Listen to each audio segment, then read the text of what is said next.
In today's video, I'm going to be working on some old tools. Coming right up.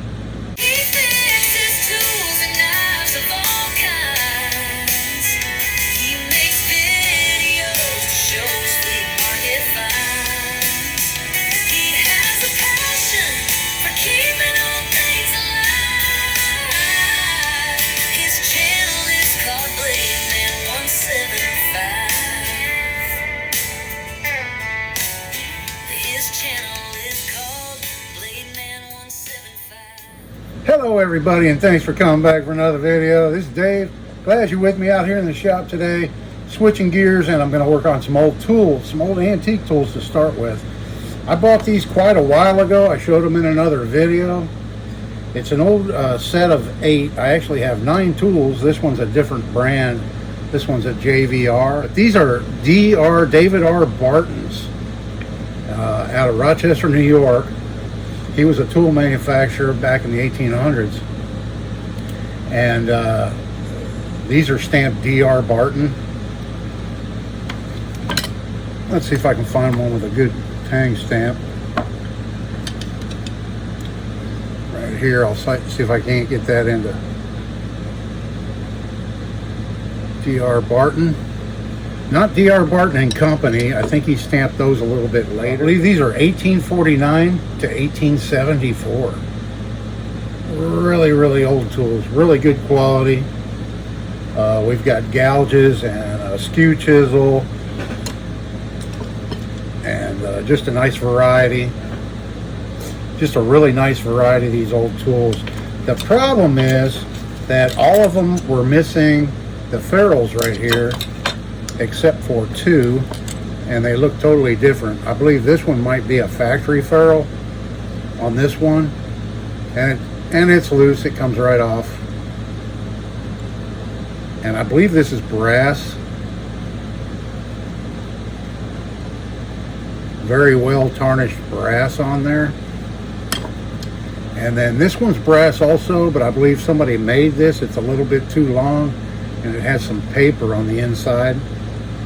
It's loose also, but you can see it has a paper lining, I guess, to help it hold on there tighter, but it's a little long, doesn't really fit too good. And then all the rest of them were missing ferrules, so I started making some out of copper right here and soldering them together, because they're all a little bit different sizes. So even if I had a piece of copper pipe the right diameter, it wouldn't fit all of them, because these were all handmade. They weren't machine made, I'm sure. They're all just a little bit different. So what I did, I started off with some of this copper flat bar that I had, and I use this in electronics to make my own little bus bars and stuff like that. So I had a couple pieces of that, and I bent them into these rings. I just use the tool itself as a mandrel to get the right diameter, or close to the right diameter. And I'm in the process. I have 3 more to do. I have 3 of them done, and you can see the solder on them and everything, but I'm more concerned about them having something on there and not just leaving it without a ferrule, because the ferrule is a pretty important part. And then what I'm going to do is go back and I'll epoxy these on after I get the handles refinished. So I'm going to do a light cleanup on all the handles, put some fresh finish on them, and then I'll epoxy these ferrules on. But I'm making them one at a time, because like I said, they're all different sizes. So I thought I'd try and show you on camera how I'm doing it. Basically, I put it on there, and then I wrap it around as tight as I can get it, and then I take a Sharpie, a little Sharpie, fine Sharpie here, and then I mark it close to where I want it. And what I've been doing is I've been cutting these off at a little bit of an angle, so that it has more of a solder joint. Just a little bit of an angle, so it's not straight across, and then it makes that joint just a little bit stronger. So this cut here I'll make a little bit longer than I marked, and and I'm going to angle it like that, and then we'll kind of get it straightened up. It being copper, it's very easy to work with. So that's what we have so far, and then I'll just by eye match up my angle, snip this other side off. So there we have it so far, and then I'll do a test fit.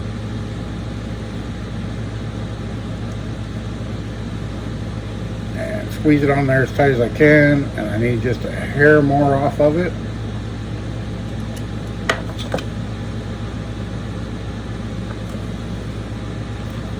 Let me straighten it up a little bit with some pliers. A little more than that. Okay. One final test. Okay. Okay. It's ready for solder. Okay, I'm just going to put a little bit of flux right here on the joint.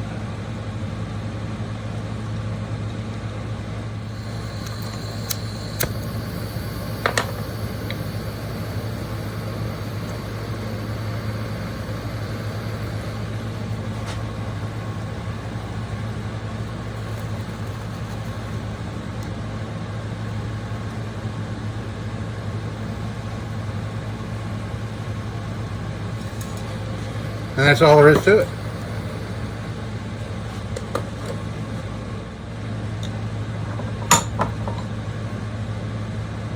There's it so far before sanding. Okay, and then I just took a hammer and I tapped it on there pretty tight, and now I'll just sand that down flush. And now here's what it looks like after a quick sanding. And there we have our ferrule. I just have 2 more to do, and then I'm gonna sand these handles down and get all the rust off of these. Some of these are pretty rusty. See right here, quite a bit of rust on them. So we'll get them all cleaned off. I haven't really decided what I'm going to use yet for a handle finish. It'll probably be boiled linseed oil. That's kind of my go-to on stuff like this. But let me go ahead and get some sanding done and get these cleaned up, and I'll be right back. So I forgot to mention the solder I used. That was a silver bearing solder, lead-free silver bearing solder is what I used on these little ferrules. And this is the last handle to clean up. I just took it out of my vise because right here, this piece of wood chipped out, was chipped. So I got some glue, some wood glue down in there, and I clamped it up and let it dry for a while. And so this is the last one I have to do. So I thought I'd show you how I'm cleaning them up real quick. It's real easy. So basically I'm using coarse steel wool and then the 4/0 fine steel wool. And I'm just knocking off the heavy stuff. I'm leaving a lot of the patina. You'll see what this looks like when I'm done. I mean, you see the before. There's a good look at the before. Some of these had paint on them. I came across some white paint. I came across some black paint. And I'm trying to get most of that off, but not all of it.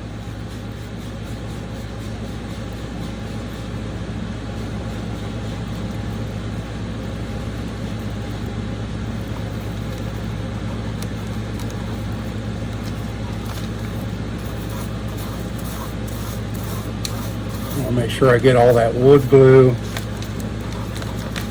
so that it doesn't show as much.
take a magnet and get all this steel wool up.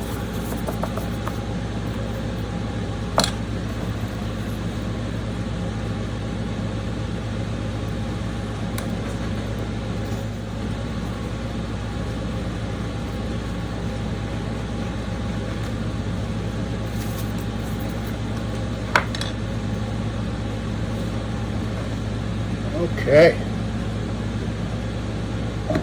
Now we have oiled linseed oil.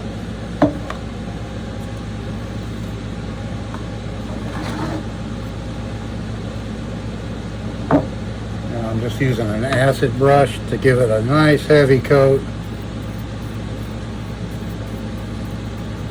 so it can really soak in.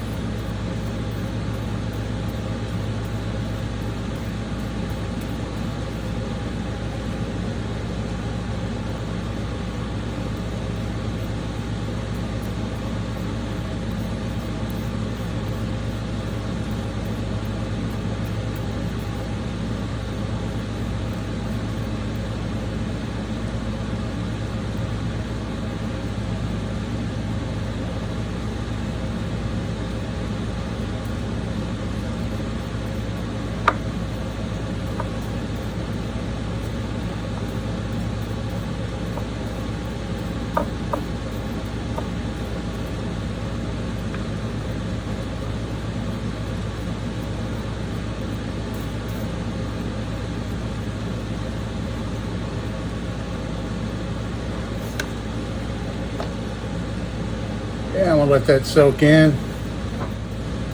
I'm not putting any here where the ferrule is because I'm gonna epoxy those on here later. Okay, next I'm gonna glue all these ferrules on. I'm gonna use this 2-part epoxy right here.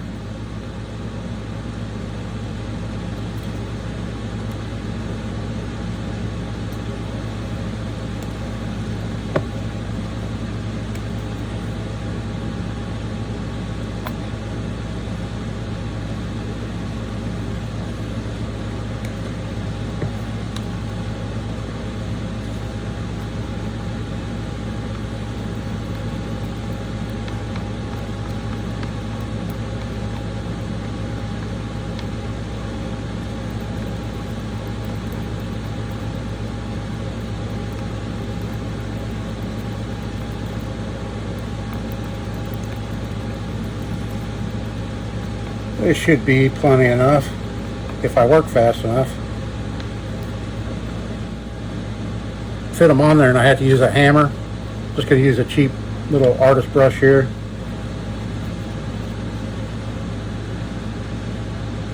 This is a 5-minute epoxy here. It's going to start setting up on me. I'm not careful.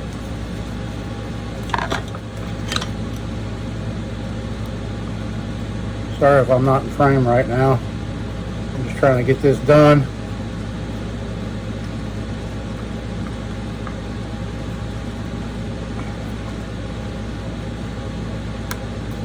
Alright, there we go.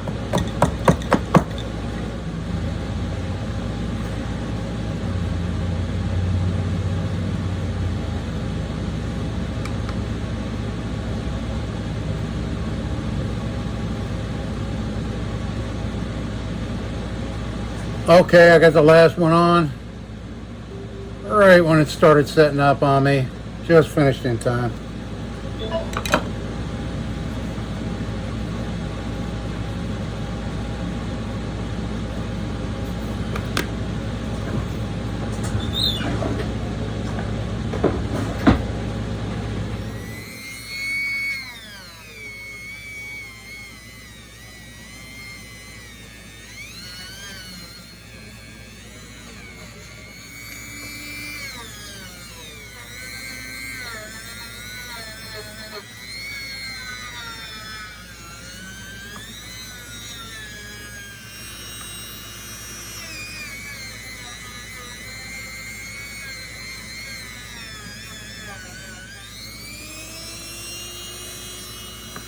You get the idea.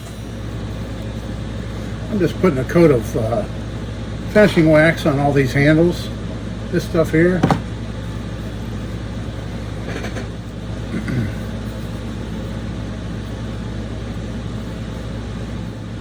right, I'll let that wax dry, and we'll buff it off. All right, folks, well, it's been a long day, but I finally got all these done. I knew it was going to take me a while. It's been on the back burner for quite a while, redoing all these, but I'm glad I took the day and did them, and finally got them done. I sharpened them up, so they're all usable. 176-year-old wood carving tools, chisels and gouges.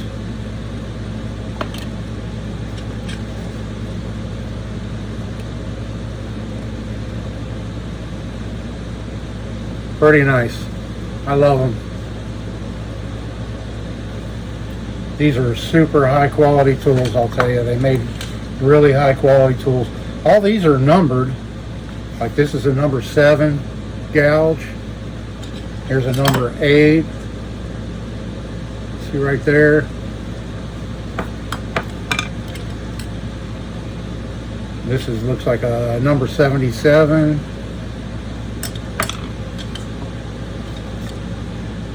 This is the 31.